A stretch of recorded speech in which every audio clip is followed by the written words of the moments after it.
صحافت بغیر دیانت کے اس کا تصور نہیں، کیونکہ یہ ایک امانت بن جاتی ہے۔ آپ کے پاس ایک خبر ہے اور آپ اس کو دینا چاہتے ہیں، لیکن ہم نے آج صحافت اس چیز کو بنا دیا ہے کہ ہم کسی کے عیوب کو ٹٹولتے رہیں اور اس کا پیچھا کرتے رہیں، کہیں سے کوئی کمزوری مل جائے اور ہم اس کو پھیلائیں، اور کسی کی اچھائی، کسی کا مثبت کردار،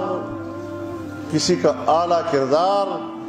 اس کو جتنا ہم چھپانے کی کوشش کریں ہم چھپاتے ہیں، یہ کوئی خبر ہی نہیں ہے۔ اور اس کی مذمت خود جناب رسول اللہ صلی اللہ علیہ وسلم نے کی ہے اور پناہ مانگی ہے۔ فرمایا اللہم انی اعوذ بک من خلیل ماکر ان رأى حسنة دفنها وان رأى سیئة افشاها، مجھے ایسے مکار دوست سے پناہ دو کہ جو میرے اچھائی دیکھے تو اس کو چھپائے، اور اگر میری کمزوری دیکھے تو اس کو پھیلائے، اس کی اشاعت کرے۔